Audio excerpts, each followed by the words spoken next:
কেন্দ্রে কংগ্রেস দলের প্রার্থী আব্দুল খালেকের সঙ্গে গাড়িতে বসে নিউজ লাইভ বাংলার সাংবাদিক শাহিদ তহসিনের সাথে সাক্ষাৎকার। মন্দিয়ায় তিনজন বিজেপি প্রার্থী রয়েছেন বলে জানান আজমল এবং শেরমান আলীকে সমালোচনা। মন্দিয়া কেন্দ্রে কংগ্রেস দলের প্রার্থী আব্দুল খালেকের সঙ্গে নিউজ লাইভ বাংলার সাংবাদিকের সাক্ষাৎকার। মন্দিয়ায় তিনজন বিজেপি প্রার্থী রয়েছে, আজমল এবং শেরমান আলীকে সমালোচনা। News live Bangla. আমি এই মুহূর্তে উপস্থিত রয়েছি 22 নং মন্দিয়া সমষ্টি এলাকার কলগাছিয়াতে। সমাগত বিধানসভা নির্বাচন মাঝে মাত্র 9 দিন বাকি থাকার মাঝে দেখা যাচ্ছে কলগাছিয়ায় কংগ্রেস, এআইইউডিএফ, তৃণমূল কংগ্রেসের মাঝে যে নির্বাচনী প্রচার, সেই নির্বাচনী প্রচার কিন্তু তুঙ্গে ওঠা দেখা যাচ্ছে। আমার সঙ্গে এই মুহূর্তে উপস্থিত রয়েছে 22 নং মন্দিয়া সমষ্টির এলাকার কংগ্রেস দলের মনোনীত প্রার্থী আব্দুল খালেক সাহাব। আমি ওনার পাশে যাব।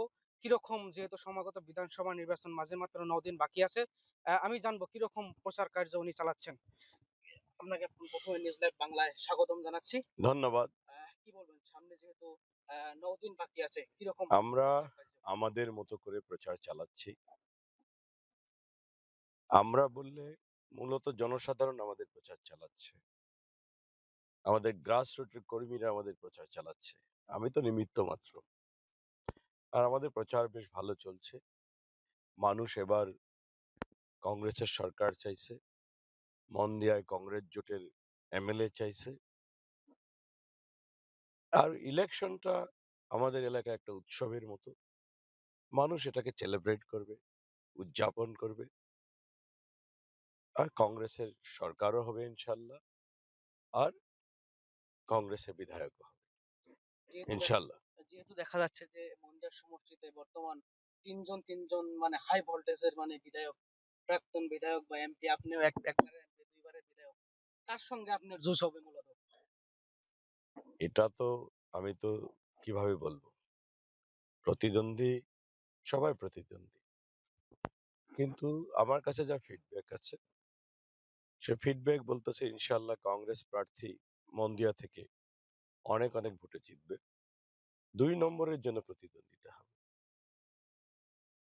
2 নম্বরের জন্য প্রতিদ্বন্দ্বিতা হবে। কার কার প্রতিদ্বন্দ্বিতা হয় এটা আমি কিভাবে বলবো?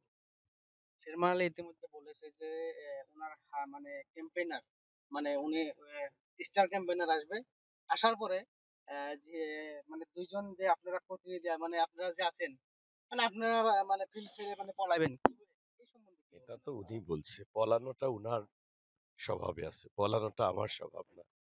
উনি ইউডিএফ ছেড়ে কংগ্রেসে আসছিলেন, কংগ্রেস ছেড়ে লোকসভা ইউডিএফ এর প্রচার করেছেন, তারপরে কয়েকদিন সিলিন্ডার নিয়ে ঘুরলেন। এখন উনি নিজেই বলছে যে আসামের মাটি, পানি, বাতাসের সঙ্গে মিল থাকা কোনো রাজনৈতিক দল তাকে গ্রহণ করে নাই। এখন পশ্চিমবঙ্গের এক দলকে নিয়ে আসছে। তো এটা তো পলানোটা তো উনার স্বভাব। আব্দুল খালেক যোদ্ধা, সে লড়াই করবে শেষ মুহূর্ত পর্যন্ত, আর ইনশাল্লাহ জিতবে। জনগণকে কি আহ্বান জানাবেন? জনগণকে এটাই আহ্বান জানাবো, হিমন্ত বিশ্ব শর্মা যেভাবে সংখ্যালঘু মানুষকে অপমান করে, জনিয়া বাগবরকে তুচ্ছ তাচ্ছিল্য করে, মন্দিয়া মানেই পুরোনা জনিয়া, মন্দিয়া মানেই পুরোনা বাগবর, মন্দিয়া